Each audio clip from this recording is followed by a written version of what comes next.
You can hear people screaming at each other, talking about they're going to kill each other. And it was just getting louder and louder and louder. At just 17 years old, Ignacio Pizano was serving time as the youngest inmate in San Quentin prison. And I'm just laying in my bunk, and I kept saying, I can't show no fear. I got to be a man. I got to be strong, man. But everything inside me scared. To those who knew Ignacio, it came as no surprise that he ended up in jail. My family told me I was going to be just like my father. Nothing about gang life, killing, drugs, the gangster lifestyle. Ignacio was 6 when his dad came back into his life after being absent for years. But soon his father started abusing him and his mother. My mom would say something, he would push her and slam her to the floor, and then he would grab me by my chest and shove me against the kitchen, the sink. And he just said, come on, be a man, hit me, hit me. He goes, I'm never going to leave you alone until you hit me.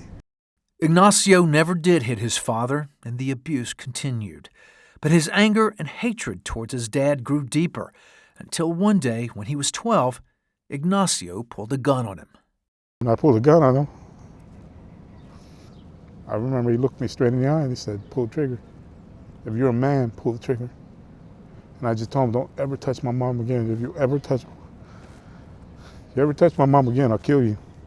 Shortly after that confrontation, his dad left home for good. The abuse stopped, but by the time Ignacio was 14, he had become just like his dad, immersed in the gang life, selling angel dust, and fighting. I ended up figuring out that I was actually pretty good at fighting because I had so much anger built up, it would come out when I would fight. And the more I fought, the more respect I got from the guys in the neighborhood, the more attention I got from the girls. Meanwhile, his mother knew what her son was doing. Often, when he would come home after a night of gangbanging, he could hear his mother pray for him.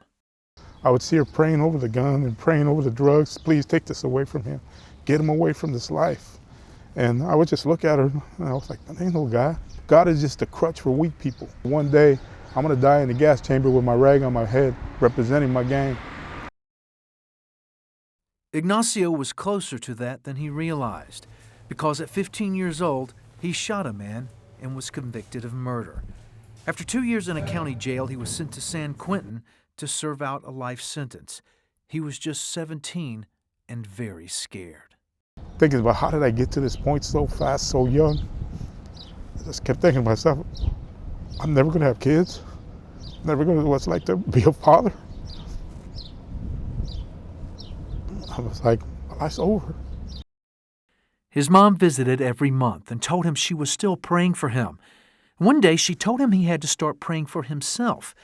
When Ignacio got back to his cell, he made a promise to God. I got on my knees and I told him, if you give me a chance, if you take me out of here, I'll change. I'll never come back. If you give me an opportunity, I'll make a difference in young people's lives. I'll do whatever you want me to do. Just give me a chance at life. Ignacio believes that's exactly what God did. It was later discovered that he should never have been sent to San Quentin because he was convicted as a juvenile. On appeal, he was transferred to the California Youth Authority, and the life sentence was reduced to 10 years. He was released when he was 24. The day I was released, I was amazed. I couldn't believe that God loved me that much, that he gave me a second chance at life. After that, Ignacio left the gang and cleaned up his act. He married, started a family, and even went to church on occasion. But he never committed his life to Christ. It would take him 20 years to figure out he needed God's forgiveness. By then he was divorced, unhappy, and still carrying the guilt of his past. I started thinking about the family, that the man that I killed, his parents and his mom, and I was thinking, I can't live like this. I can't live with this kind of guilt. Ignacio was at home when he finally surrendered his life to God. And I asked him to forgive me, and I asked him to cleanse me of all my sins and to give me that joy and that peace. And all of a sudden I just was overwhelmed, man. It was just hitting. The Spirit was hitting me, tears coming down my face, and I didn't care who knew it. I didn't care who saw me. And I remember feeling a hand on my head, and I looked up to see who was touching me, and there was nobody there. And I knew it was God. I knew he was touching me, and I knew that my whole life was completely transformed, and I was no longer the old person who I used to be, and I was now a new creation in Jesus Christ. Today, Ignacio reaches out to at-risk inner-city youth with his son, Jeremiah. He also wrote a book about his story. He believes that without his mother's prayers, he wouldn't be where he is today. It doesn't matter where you're at. It doesn't matter if you got a life sentence. It doesn't matter if you're on the streets homeless with no hope. I'm telling you, give your life to God and He'll change you and He'll make you a new creation.